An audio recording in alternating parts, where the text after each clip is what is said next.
네, 인천 계양을 출신 김남준입니다. 오늘은 지방교부와 또 철도 예산 관련해서 먼저 질문을 드려보도록 하겠습니다. 국가와 지방정부 사이의 재정의 결함을 조정하는 지방교부가 없어지는 때, 다시 얘기해서 지방재정의 자립이 이루어지는 때, 그때가 바로 완벽한 진정한 지방자치가 되는 때라고 해도 과언이 아닐 것입니다.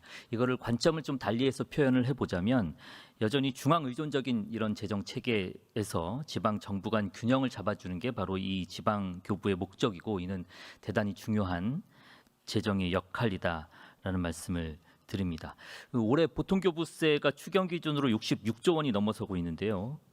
저희 지역구가 속한 인천광역시의 경우에 지방 주요 3개 광역시에 비해서 그 교부 규모가 조금 적게 나타납니다. 도표를 한번 보시겠습니다. 제일 오른쪽이 이제 증가율인데, 증가율로 비교하면 10%대 3% 조금 더 격차가 명확하게 느껴지실 겁니다. 물론 인천, 네 그렇습니다. 수도권입니다. 그런데 수도권도 지역마다 여건은 천차만별입니다. 그러니까 이 수도권이라는 이름으로 그냥 단일 단위로 취급을 해버리게 되면 오류가 많이 발생할 수밖에 없는 그런 구조다라는 점을 꼭 말씀드리고 싶습니다. 물론 뭐 오늘 결산 심사에서 이런 점을 지적하자는 것은 아니고요. 이 지방 교부도 이러하지만 철도 예산을 봤을 때 더 큰 불균형이 존재한다, 이런 말씀을 좀 드려보고자 합니다. 결산상 철도 사업 분야 정부 지출 규모를 보니까요, 2025년까지 6조 원에서 8조 원 내외 수준을 보이다가 이재명 정부 들어서서는 이제 9조 원까지 늘어났습니다. 그런데 같은 해에 인천광역시 철도 사업비 국비 예산을 보니까 4,773억 원, 전체 철도 예산의 6% 수준에 그치고 있습니다. 이 안에 보면 뭐 GTX라든지 아니면 인천 KTX, 서울 도시철도 7호선 연장 뭐 이런 것들이 있는데, 이 중에서 이제 GTX B 이거는 이제 중앙정부 사업이고 인천시 민자 사업 구간의 건설 보조금 명목으로 편성이 된 거고요. 인천발 KTX 같은 경우에는 중앙정부가 직접 추진하는 겁니다. 그러니까 인천이 순수하게 국비를 확보해서 추진하는 사업은 7호선 연장 사업 하나다. 그게 한 1천억 원 내외, 그러니까 전체 철도 예산 비중으로 따지면 1% 정도밖에 되지 않습니다. 이게 인천 여건에 과연 적절한 철도 예산 규모인지 한번 짚어볼 필요가 있지 않나라는 문제 제기를 드립니다. 인구 총조사 결과를 봤습니다. 인천에서 출퇴근 그리고 통학 목적으로 서울과 경기도로 이동하는 인구가 35만 2천 명이라고 합니다. 또 수도권에서 인천으로 이렇게 들어오는 인구도 18만 7천 명 정도 됩니다. 근데 이게 6년 전 데이터가 이 정도 규모고, 아직 공표되지 않았지만 지난해 조사 결과를 보면 더욱 늘어났을, 지난해 기준으로 보면 더욱 더 늘어났을 것으로 예상할 수 있습니다. 2025년 서울시 조사를 보면 수도권에서 서울로 들어오는 사람들이 어떻게 들어오는지 보니까 지하철을 이용한다라는 비중이 50%에 달했습니다. 그러니까 수도권 출퇴근 인구들은 절반이 지하철, 철도 이렇게 출퇴근을 하고 있는 거죠. 그러니까 철도가 굉장히 중요한 교통 인프라고 우리 시민들의, 국민들의 발이라는 의미입니다. 그런데 인천 철도 사업의 비중이 전체 6%, 실질적으로 따지면 1%에 불과하다. 이 과연 기본적인 교통권이 보장되고 있는지, 이런 것들의 의문을 가질 수밖에 없다라는 말씀을 드립니다. 인천 시민이 뭐 아시다시피 서울, 경기, 우리 수도권 경제에 노동력을 공급하고 또 소비라든지 서비스 창출 등 경제 활동 유지에 기여하고 있습니다. 그의 필수적인 대규모 광역 교통 수요가 인천에서 발생하고 또 증가하고 있는 상황입니다. 이거는 뭐 제가 말씀드리지 않아도 모두가 다 알고 계실 겁니다. 특히 이 계양을 말씀드리지 않을 수 없는데, 3기 신도시 중에 가장 큰 기대를 받아서 제일 빠르게 착공한 곳이 바로 계양 신도시입니다. 그래서 이 계양 신도시의 주민들, 또 계양 테크노밸리 입주 기업과 주민들을 위한 철도 교통 대책이 굉장히 시급한 상황입니다. 그런데 인구 유입만 있고 교통 대책이 없으면 국가와 지방 정부가 어떻게 신뢰를 얻을 수가 있겠습니까?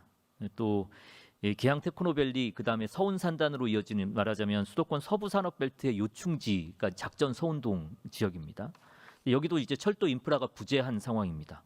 그래서 대한민국 성장 잠재력을 여기에서 발휘하지 못하고 있는 상황이라고 말씀드리고 싶습니다. 그래서 인천 중심의 이제 수도 서부권 그 철도 인프라를 확충하는 것과 또 계양 신도시 그러니까 계양 테크노밸리 그리고 작전 서운동 방금 말씀드렸던 이런 데의 철도 인프라를 확충하는 것 지금 거론되고 있고 지금 예정하고 있는 거는 뭐 GTX-D Y자 노선이라든지 아니면 계양 신도시 혹은 작전 서운동을 지나가는 이런 대장 홍대선의 연장 사업들 이런 것들이 그 해답이 될 수 있다라고 생각을 합니다. 수도권 경제 연결하고 또 시민들의 시간 비용 절감하고 교통 편의 향상을 위해서 서울 2호선과 또 인천 1호선, 공항철도, 서부권 광역철도 이런 것들의 연계가 시급하다라는 말씀을 드립니다. 그래서 우리 이재명 정부는 교통혁신 인프라 확충을 국정과제로 설정을 했습니다. 대도시권 교통 혼잡을 완화하고 교통 소외 지역을 해소하겠다라고 했고요. 고속철도의 수혜 면적이라고 하는 그 서비스 권역, 고속철도가 들어가는 곳을 현재 39%에서 임기 내에 53%까지 확대하겠다라고도 했습니다. 조금 전에 말씀드렸던 GTX-D 사업 조속히 착공을 해야 되고 대장 홍대선 연장 사업과 같은 이런 철도망 구축에 정부가 각별한 관심으로 사업 계획을 확정 짓고 또 충분한 예산을 편성해야 된다라고 생각합니다. 지금까지 말씀드린 것과 관련해서 혹시 국토부 장관님 자리 계십니까? 국토부에서 한번 지금 말씀드린 철도 인프라가 필요하다. 지역 주민들과 기업들만 덜렁 놓고 교통 인프라가 확충되지 않아서는 안 된다라는 제 지적에 대해서 입장 한번 듣고 싶습니다. 네, 말씀드리겠습니다. 의원님 말씀하신 취지와 내용에 대해서 충분히 이해했고 공감합니다. 지금 이제 네, 말씀 좀 더 듣고 싶은데 네. 이 시간이 벌써 3분도 남지 않아서 기회가 되면 끝나고 나서 다시 한번 여쭤보도록 하겠습니다. 이번에는 광역 급행버스 그리고 대광위 준공영제 뭐 이런 것들에 대해서 말씀드리겠습니다. 대도시권 광역교통위원회가 출퇴근 불편을 줄이기 위해서 광역버스 준공영제를 시행 중입니다. 국가와 지방정부가 버스 사업자의 적자를 절반씩 부담하는 구조입니다. 올해는 총 262개 노선에 1,968억 원의 국비가 지원됐다라고 나와 있는데요. 이게 아셨습니까? 모두 다 경기도 버스입니다.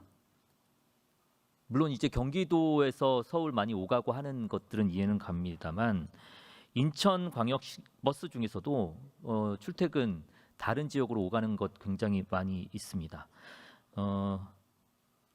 국토부에 여쭙겠습니다. 대광위 준공영제에 포함시켜달라는 요구가 있다라면 혹시 긍정적으로 검토하실 의향이 있으십니까? 네, 긍정적으로 검토하겠습니다.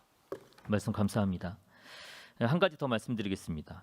아까 3기 신도시 말씀을 드렸었는데 과거의 교통난을 반복하지 않도록 선교통 후 입주 이거는 모든 분들이 다 알고 계실 테고 또 많은 국민들께서 원하십니다. 이런 원칙을 지켜야 한다는데 동의하지 않을 분은 없으시리라 생각합니다. 지금 계양 신도시 같은 경우에는 입주 규모 그리고 교통 수요를 고려해서 SBRT 중심의 교통 체계를 철도망으로 이렇게 전환하는 방안이 검토가 되고 있습니다. 대장 홍대선 계양 지역으로 연장하는 것을 비롯해서 철도 중심 교통 대책으로 가는 것 이거는 바람직한 방향이다. 그리고 동의한다라는 말씀을 드립니다. 그런데 이 철도는 개통되기까지 장기간이 소요가 될 수밖에 없습니다. 그래서 그 사이에 발생할 교통 공백도 미리 대비를 해야 합니다. 아시겠지만 계양은 3기 신도시 중에서 가장 입주가 빠르게 시작이 되는 곳입니다. 그래서 어떻게 보면 3기 신도시의 성패를 가장 처음 가늠해 볼 수 있는 곳 이런 곳이 계양이다. 그런 상징성을 지닌다라는 말씀을 드립니다.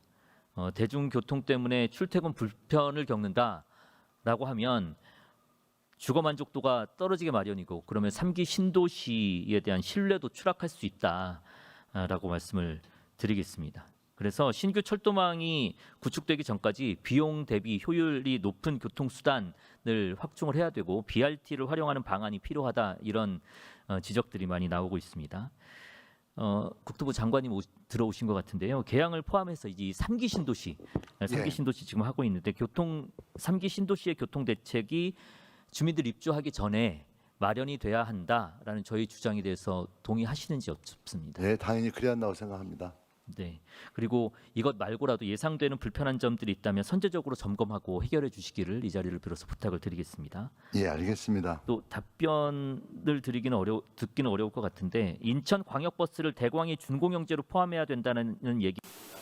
박홍근 장관님께 인천시장님이 말씀하신 것 같습니다. 건의된 것 같습니다. 적극적으로 검토해 주시기.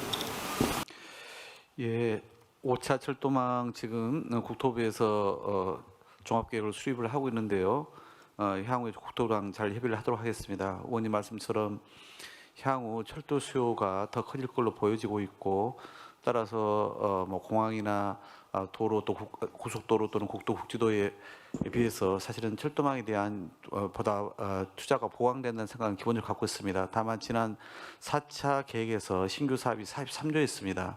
근데 지금 이제 요구가 상당액으로 지금 추산되고 있기 때문에 어느 정도 신규 사업으로 이 총량, 즉 신규 사업을 할 것인지에 대해서 검토 중에 있다는 말씀드리겠고요. 광역버스는 아까 이미 말씀하신 것처럼 이제 신규 노선 관련해서 준공영제 노선 중에서 지금 선정을 아마 대강에서 이제 할 모양인데요.